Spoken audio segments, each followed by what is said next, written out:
시편 122편 1절에서 9절 말씀 봉독할 때에 주께서 성경에 명하신 바를 따라 주의 말씀 잘 받는 표로 크게 아멘합니다. 봉독합니다.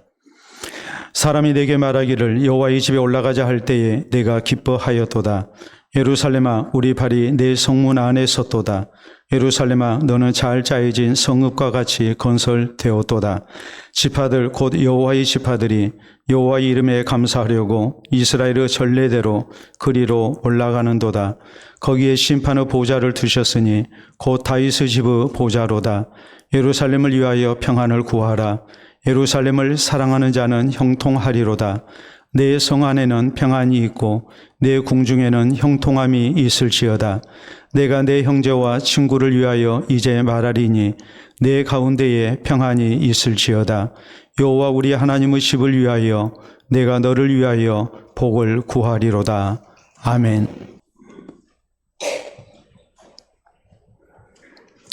기업인들이 창업할 때에 공통적으로 꾸는 꿈이 있습니다. 그것은 새로 세우는 기업이 오래도록 존재하는 것입니다. 세상에 꼭 필요한 기업이 되어서 고객들에게 사랑받고 또 번성하는 가운데 오래도록 존재하는 기업 되는 것, 이것이 간절한 소망입니다. 교회를 개척하는 목사님들의 꿈도 이와 같습니다. 하나님께서 기뻐하시는 교회가 되어서 하나님 나라 사역에 꼭 필요한 교회가 되고 또 예수 그리스도께서 다시 오실 때까지 건강한 교회로 쓰임받기를 소원하는 것, 이것은 교회를 개척하시는 모든 목사님들의 공통된 꿈이라고 말을 해도 결코 틀리지 않습니다. 오늘은 우리 교회 설립 제37주년 기념주일입니다. 하나님의 은혜로 우리 교회가 시작된 지 벌써 37년이 되었습니다. 그러므로 우리 모두 오늘 교회 설립 기념주일을 맞이해서 우리 교회를 허락하시고 여기까지 인도해 오신 하나님께 감사와 영광을 돌려드려야 합니다. 또 이후로도 우리 교회가 하나님께서 기뻐하신 가운데에 주님 오시는 날까지 하나님 나라 복음 사역을 위해 꼭 필요한 교회로 쓰임받기를 우리 모두가 소망하고 기도하며 또 힘써야 할 것입니다. 오늘 본문 시편은 이스라엘 백성들이 성전에 올라가면서 불렀던 찬송시입니다. 이스라엘의 2대 왕인 다윗이 썼습니다. 다윗 왕은 하나님의 임재의 상징인 여호와의 언약궤를 수도인 예루살렘 성에 모신 후에 예루살렘 성이 여호와 우리 하나님의 집인 것을 선포합니다. 그리고 예루살렘 성이 이후로 하나님의 은혜 가운데 평안과 형통의 복을 누리기를 간절히 기도합니다. 이어서 본문 9절에 보면 이렇게 찬송합니다. 여호와 우리 하나님의 집을 위하여 내가 너를 위하여 복을 구하리로다라고 말씀합니다. 예루살렘 성이 평안한 가운데 하나님의 백성들에게도 하나님께서 주시는 평안의 복이 있기를 간절한 모습으로 기도하고 축복합니다. 그러므로 사랑하는 성도 여러분, 우리 모두 본문 시편을 살피는 가운데에 하나님께서 허락하신 우리 교회의 평안을 위해 기도해야 합니다. 또 우리 모두에게도 하나님의 평안의 복이 있기를 위해서 기도해야 합니다. 그래서 우리 교회가 선한 형편 가운데 이후로도 더욱 아름답게 하나님 나라 사역에 쓰임받고 또 주님 오시는 그날까지 이 땅에 꼭 필요한 교회로 쓰임받는 아름다운 은혜가 있게 해야 합니다. 그러면 우리 모두 하나님의 집을 위해서 또 하나님께서 우리에게 허락하신 우리 교회를 위해서 어떤 신앙 자세를 가지고 신앙생활하며 또 교회를 섬겨 나가야 되겠습니까? 우리는 첫째로 우리에게 섬길 수 있는 교회를 허락하신 하나님께 먼저 감사와 영광을 돌려드려야 합니다. 1절에 보면 다윗은 이렇게 말합니다. 사람이 내게 말하기를 여호와의 집에 올라가자 할 때에 내가 기뻐하였도다. 여호와의 집에 하나님의 교회에 올라갈 때 그는 기뻐했다고 고백합니다. 그리고 2절에 보면 예루살렘아 우리 발이 내 성문 안에 섰도다라고 말합니다. 여기 섰도다라는 말의 원문의 뜻은 한참 동안 바라보고 서 있는 모습을 말합니다.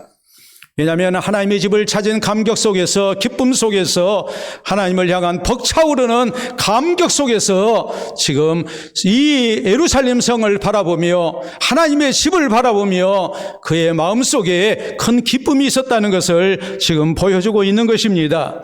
이어서 3절에 보면 예루살렘아 너는 잘 짜여진 성읍과 같이 건설되었도다라고 말합니다. 하나님의 집이 있는 예루살렘 성을 바라보며 그 아름다움을 크게 찬양합니다. 또 4절은 말합니다. 지파들 곧 여호와의 지파들이 여호와 이름에 감사하려고 이스라엘의 전례대로 그리로 올라가는도다라고 말합니다.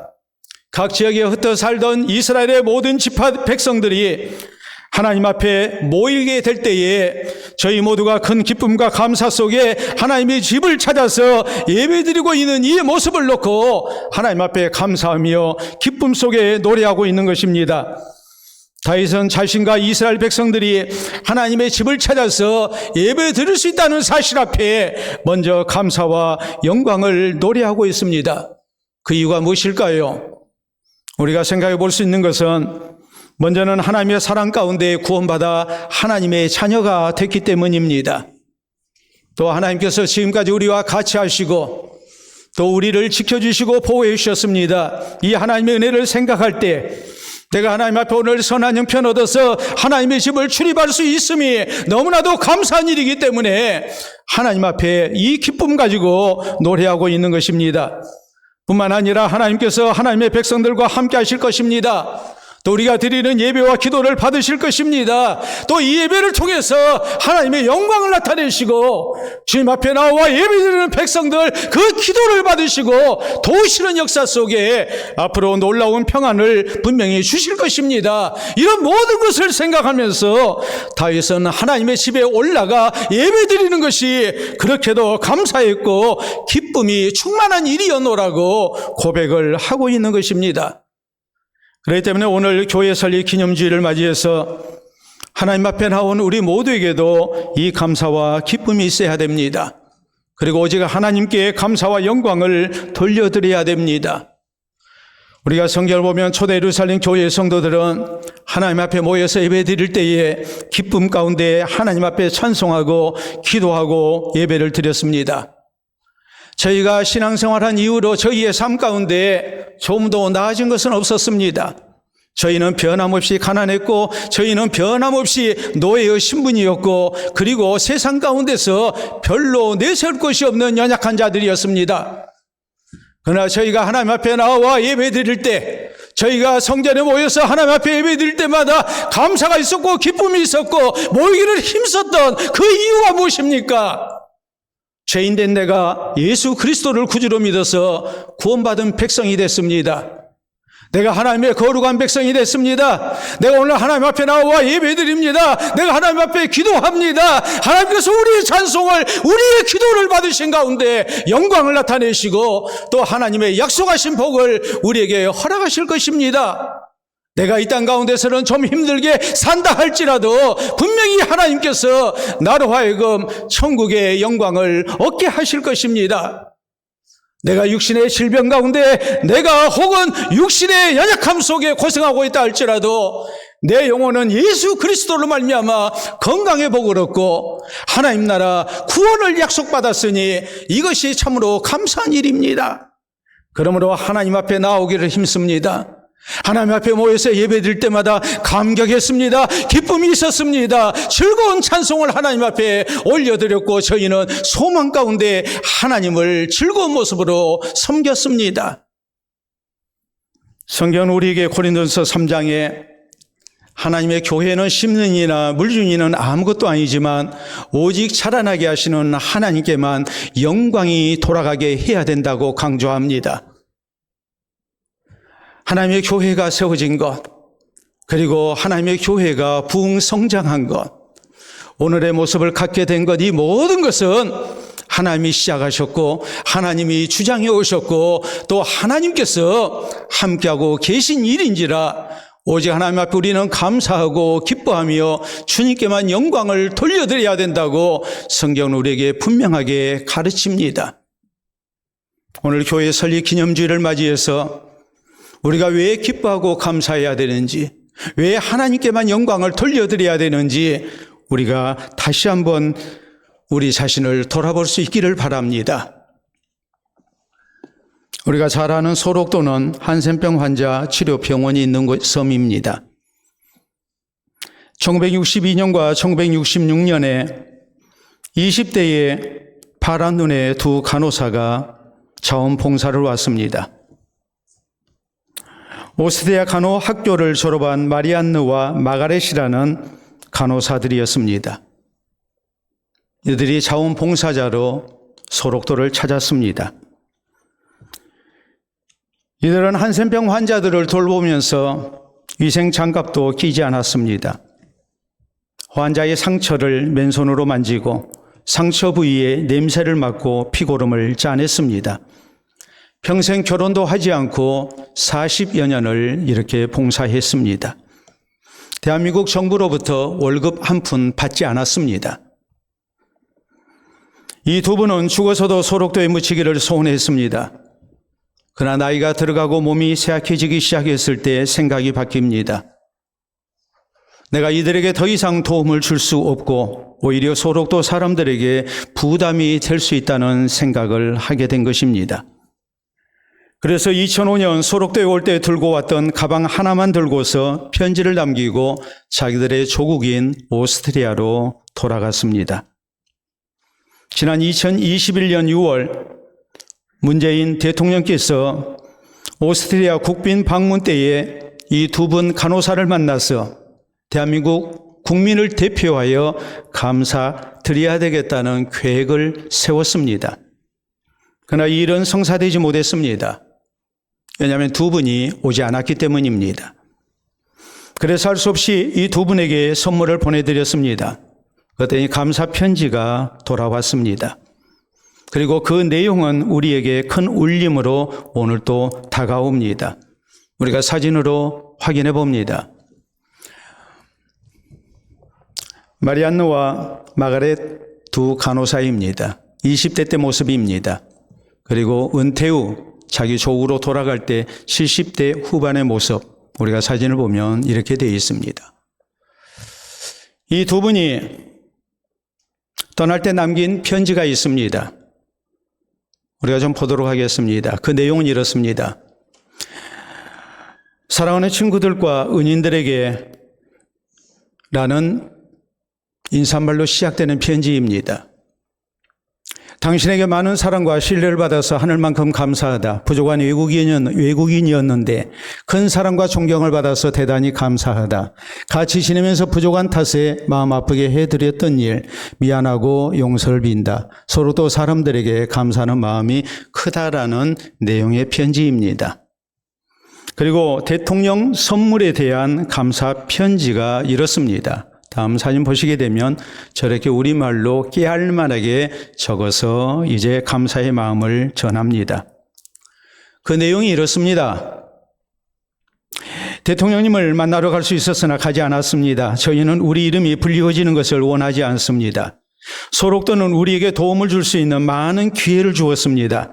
이것을 우리는 감사하고 기쁘게 생각합니다. 우리 마음은 여전히 소록도에 여러분과 함께 있습니다라는 그런 내용의 편지입니다. 진정으로 우리나라를 사랑했습니다. 또 소록도 한센병 환자들을 사랑했습니다. 진정한 봉사와 헌신이 어떤 모습이 돼야 되는가를 우리에게 분명하게 가르칩니다.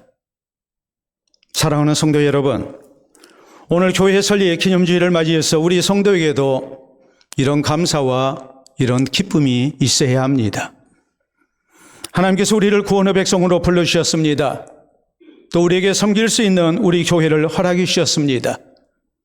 우리는 이것을 먼저 감사해야 합니다.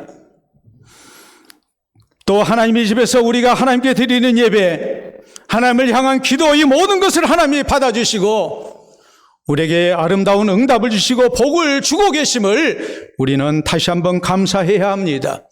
어디 그뿐입니까? 우리를 하나님의 동역자로 삼으셨습니다. 그리고 이 시대에 하나님 나라 사역에 헌신될 수 있도록 우리에게 소중한 기회 주신 것도 우리가 감사할 수 있어야 합니다. 그래서 오직 하나님께만 감사와 영광을 돌려드리는 오늘 교회의 설립 기념주일이 되고 우리 모두가 될 수 있기를 바랍니다. 두 번째로 우리는 우리 교회가 이 시대에 하나님의 뜻을 이루는데 더욱 귀히 쓰임받게 해야 하는 것이 하나님의 뜻인 것을 잊어서는 안 됩니다. 5절에 보면 거기에 심판의 보좌를 두셨으니 곧 다윗의 집의 보좌로다라고 말씀합니다. 심판의 보좌라는 것은 하나님의 공의의 법을 집행하는 재판 자리를 말합니다. 이것을 다윗의 집의 보좌라고 했습니다. 하나님께서 다윗을 이스라엘의 왕으로 세우셨습니다. 그리고 하나님의 법을 따라 저희를 통치하게 하십니다. 그래서 공의로운 나라를 세워가도록 하나님께서 귀한 책임을 주셨습니다. 그러므로 우리가 사무엘하 8장 15절에 있는 말씀을 보면 다윗이 온 이스라엘을 다스려 모든 백성에게 정의와 공의를 행하였다라고 성경은 말씀합니다. 다윗은 하나님께서 나를 왜 이스라엘의 왕으로 세우셨는지를 분명히 알고 있었습니다.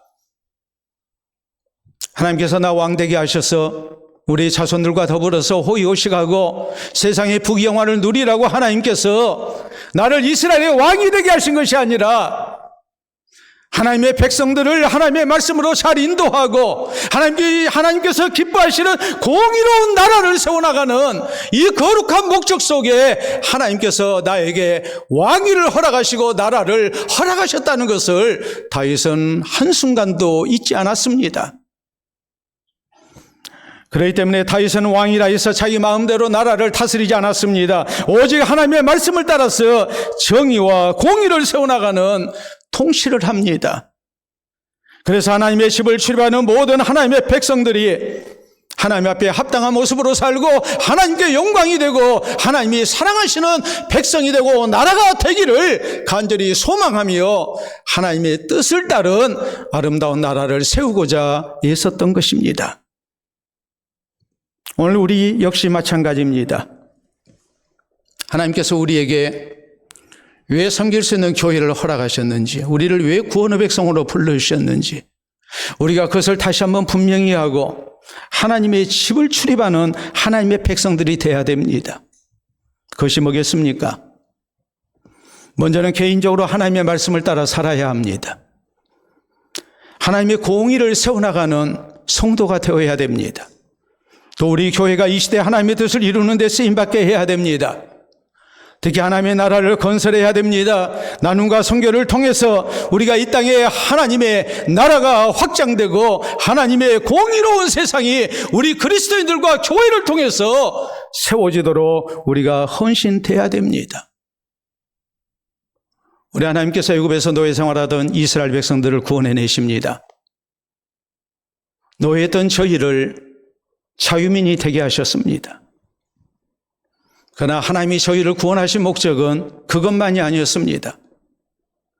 지금까지 노예로서 고생하고 살았으니 이제는 자유민이 돼서 마음껏 내 마음대로 살아라고 저희를 구원하신 것이 결코 아니었습니다. 이스라엘을 하나님의 백성을 삼으십니다. 하나님의 소유를 삼으십니다. 그리고 저희를 제사장 나라가 되게 하고 또한 거룩한 하나님의 백성 되는 것이 하나님의 구원의 목적이라고 하나님은 분명하게 말씀하십니다.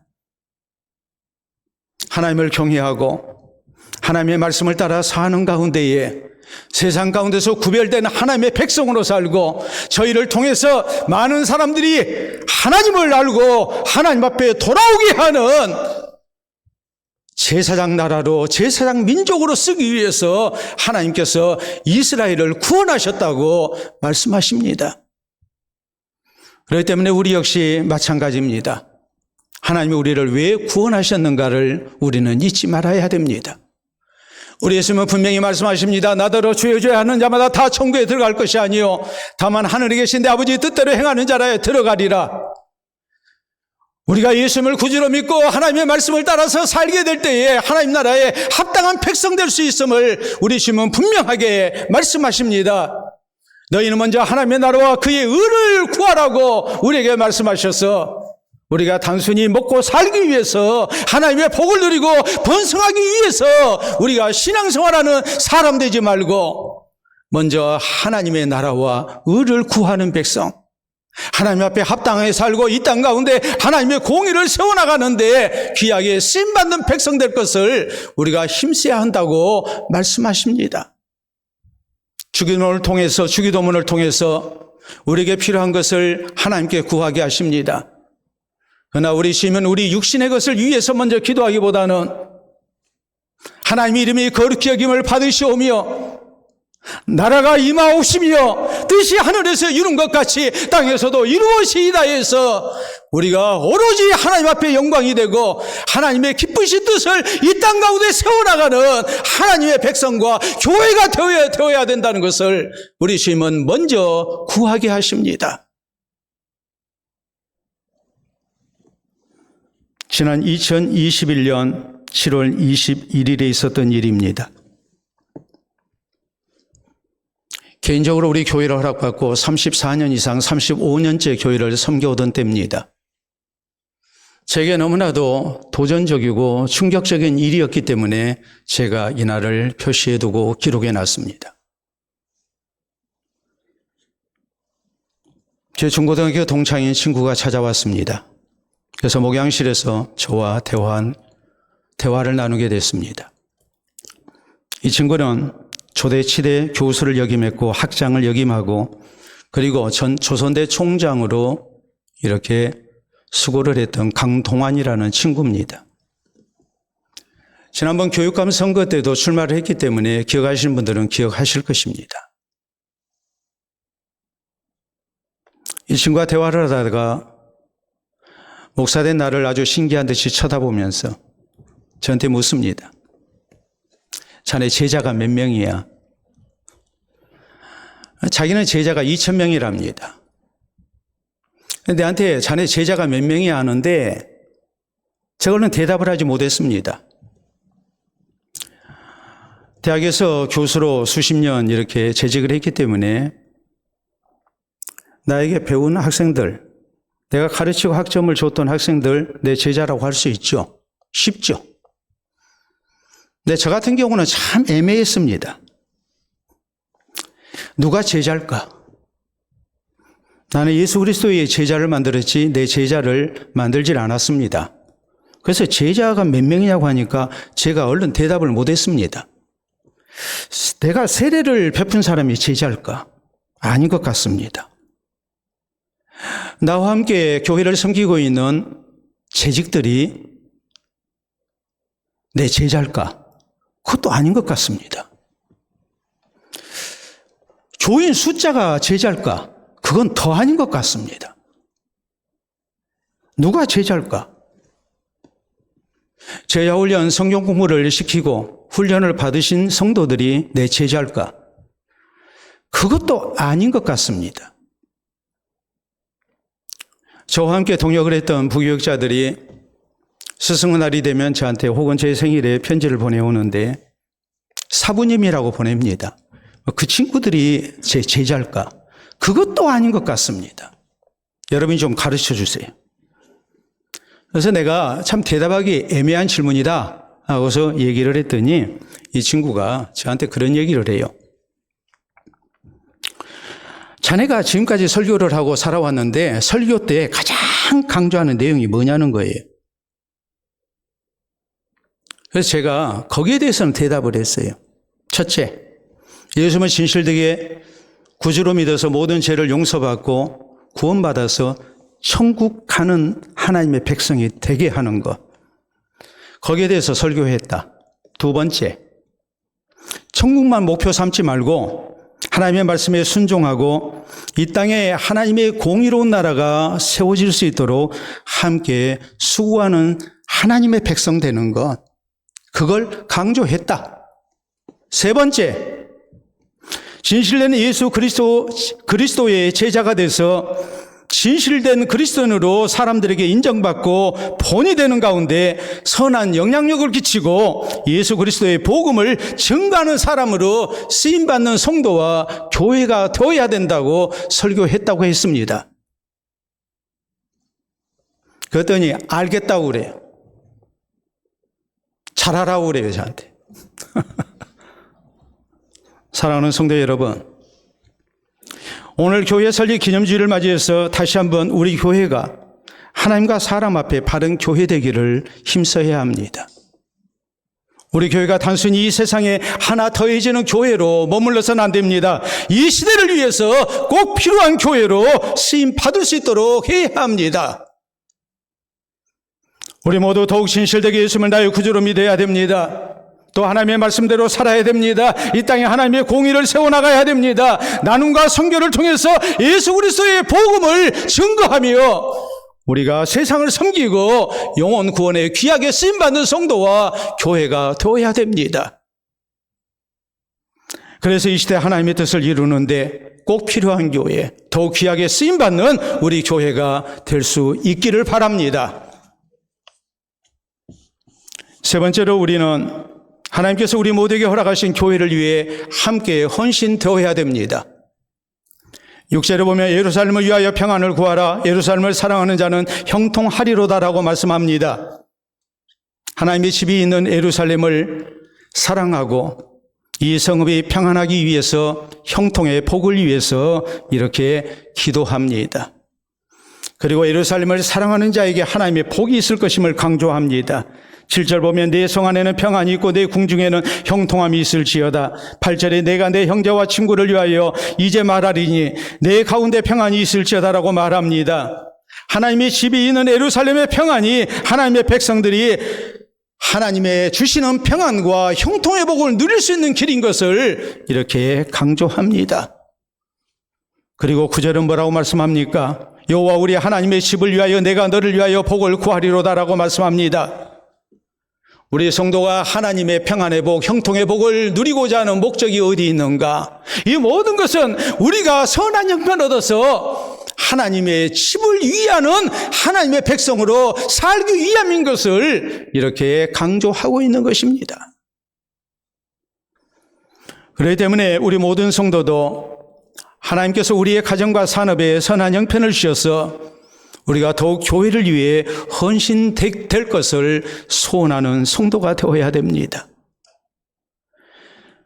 성경은 하나님께서 우리가 하나님의 집을 섬길 때 모든 백성이 함께 섬기고 또 하나님께서 약속하신 은혜를 누릴 것을 우리에게 강조합니다.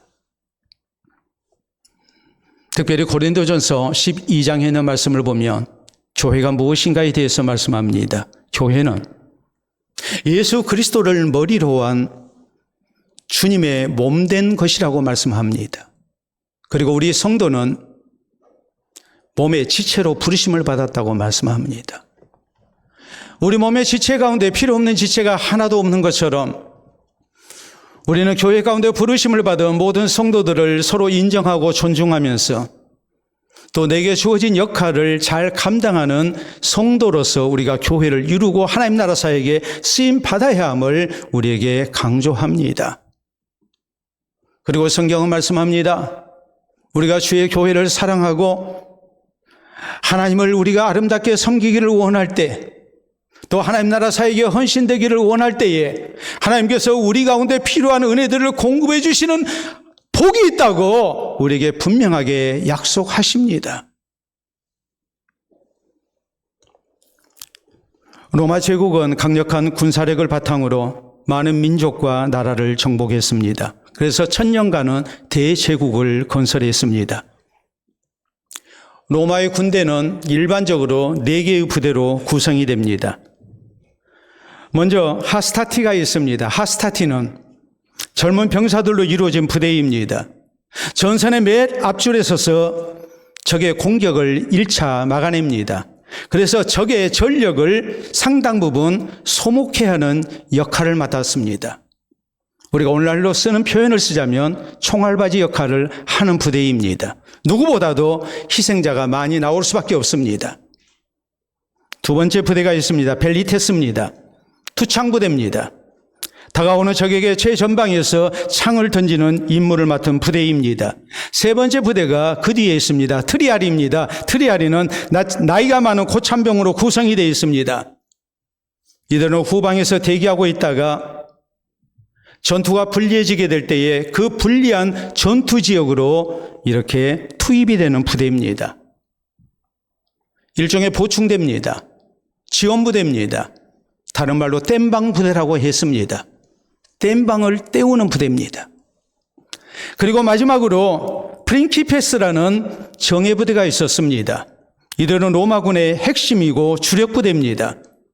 젊고 전투 경험이 풍부한 30대에서 40대 초반의 로마 시민으로만 구성이 되어 있는 부대입니다.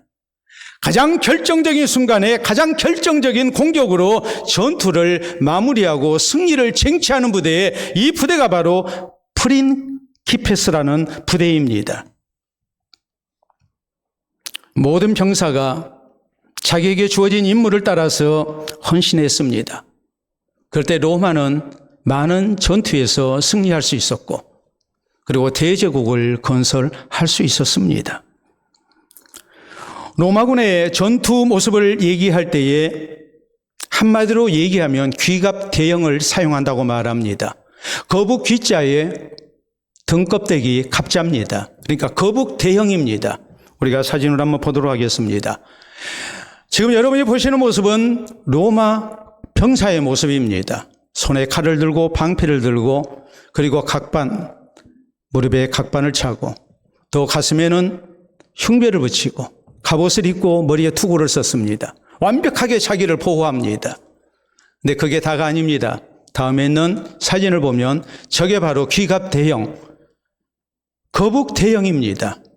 모두가 다 하나 돼서 적이 공격할 때에 저 모습으로 방어합니다. 다음에 있는 모습은 성을 공격할 때 모습입니다.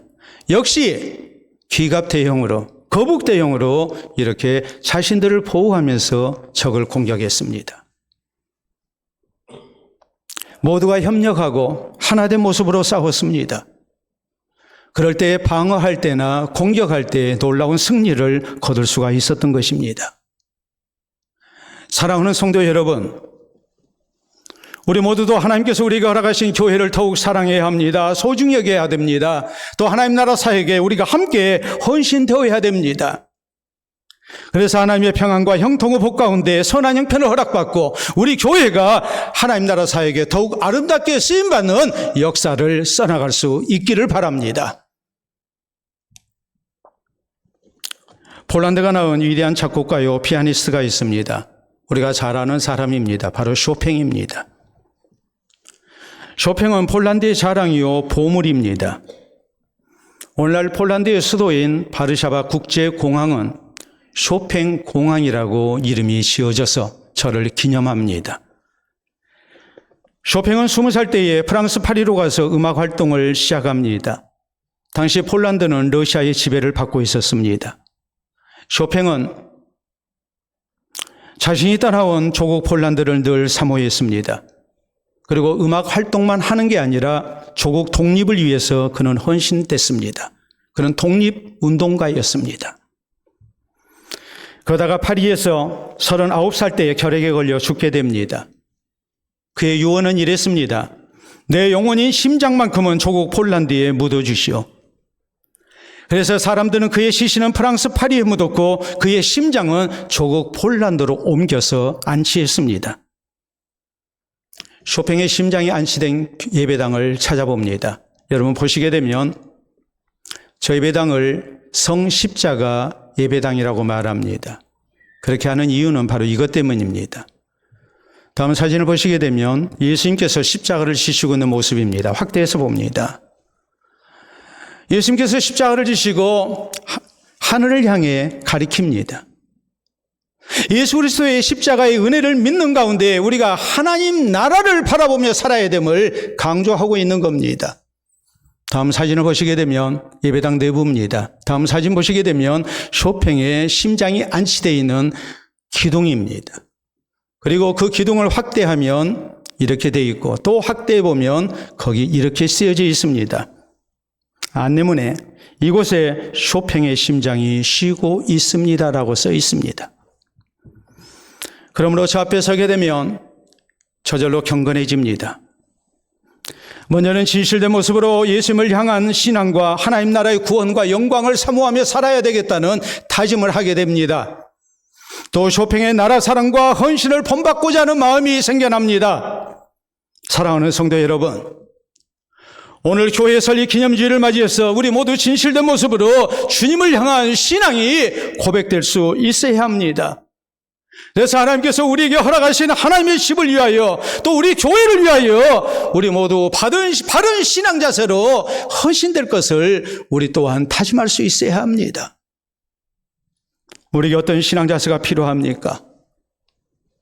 우리를 구원해 주시고 섬길 수 있는 교회를 허락하신 하나님께 우리가 감사하고 영광을 돌려드려야 됩니다. 우리 교회가 이 시대에 하나님의 뜻을 이루는데 더욱 귀하게 쓰임받는 교회 되기를 우리가 소원하고 다짐해야 합니다. 그리고 이 일을 위해서 하나님께서 우리를 우리 교회 가운데 함께 불러주셨음을 우리가 잊지 말고 아름답게 함께 헌신될 것도 우리가 다짐해야 합니다.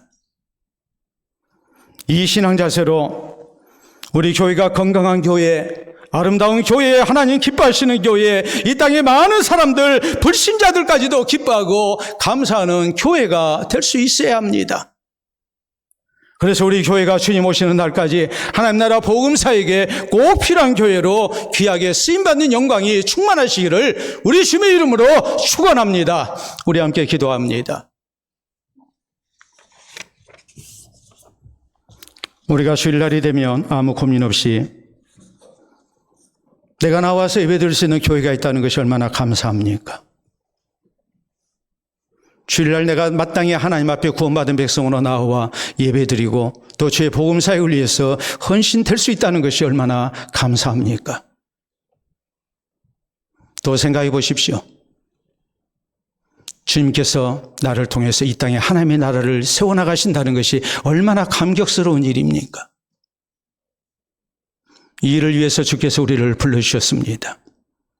앞으로 우리 교회 몸담고 신앙생활하는 동안 더욱 신실된 그리스도인으로 예수님을 향한 신앙을 지켜나가는 하나님의 백성 될 것을 다짐합시다.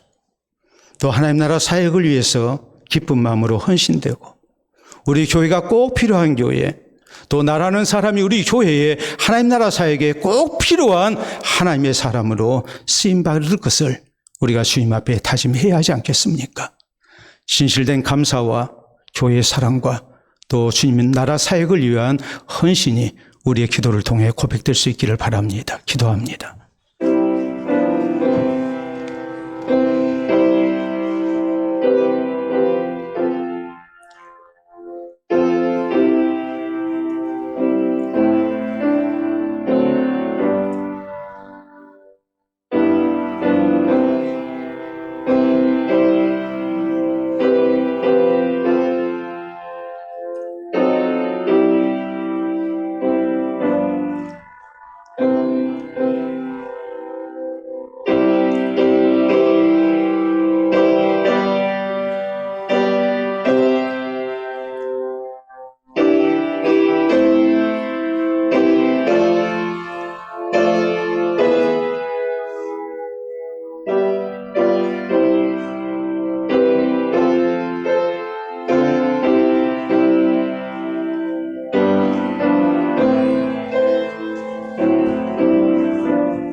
친히 교회 머리가 되시고 우리의 생명주가 되신 아버지 은혜를 진심으로 감사합니다.